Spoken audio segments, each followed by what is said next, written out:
My name is Ryan Cleary, Member of Parliament for St. John's South Mount Pearl, and this is your weekly video blog update, the first weekly video blog update of 2013.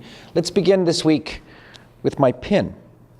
For the first 2 years I was in the House of Commons, I wore just a pin of the island of Newfoundland, but over Christmas I had a jeweler in downtown St. John's add Labrador. Labrador in the shape of this piece of labradorite, precious labradorite from Labrador. A few months ago, a Quebec MP in the House of Commons gym, he approached me and he said, "What a lovely pin, but you don't have Labrador. Does that mean we can have Labrador back?" And I said, not a chance of that happening. So I had Labrador added, and I think it makes for a much more lovely pin. Speaking of Labrador, this week marks the 1-year anniversary of the disappearance of Burton Winters of Makkovik. And over that 1 year, since his death 1 year ago, very little has been done to improve search and rescue in the province. And on the 1-year anniversary, I gave a 1-minute statement in the House of Commons. Let's play the statement.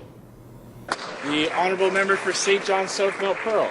Mr. Speaker, today marks the 1-year anniversary of the disappearance of Burton Winters of Makkovik, Labrador. The 14-year-old walked 19 kilometers before he lay down on the ice, removed his hat, mitts and goggles, and died. His body was found after 3 days. Search and rescue was called, but the help came far too late. Burton's family never wanted him to become the poster boy for all that's wrong with search and rescue in Newfoundland and Labrador, but he's become just that, the poster boy of needless tragedy. Today, the story in the news back home is about how the Search and Rescue Centre in Halifax referred to the Port-au-Port Peninsula on Newfoundland's west coast as Port-au-Prince, as in Haiti. It was a slip of the tongue, they said, but in terms of search and rescue, these mistakes can cost lives. That's the point that's lost on this government. Today, we remember Burton Winters and hang our heads with the shame that this child of Labrador didn't have to die. I have two critic portfolios. First, post-secondary education. Second, ACOA, the Atlantic Canada Opportunities Agency.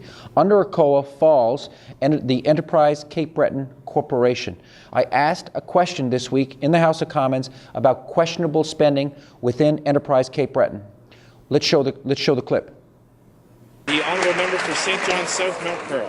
Thousands of people throughout eastern Quebec and Atlantic Canada have mobilized against the Conservatives because they know an attack on their communities when they see one. It's blatant, and it's not just EI.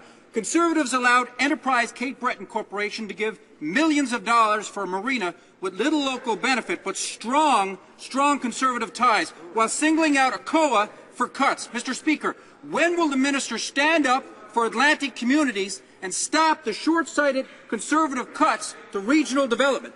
The Honourable Minister of Aquila. So I have two dates to remind you about. Both these dates, by the way, are on the calendar that I sent to your home just before Christmas. The first date is February the 7th, and on that date at Government House in St. John's, His Majesty, I'm only joking, Lieutenant Governor John Crosbie is going to give out 30 Diamond Jubilee medals to 30 constituents of St. John's South Mount Pearl for their contribution to their community, their province, and their country. Then, on February the 8th to the 16th, we have the most wonderful time of the year, the Mount Pearl Frosty Festival. Make sure you take part in the many events that are going to take place. That's it for this week in Ottawa. I'll speak to you next week. Have a good week.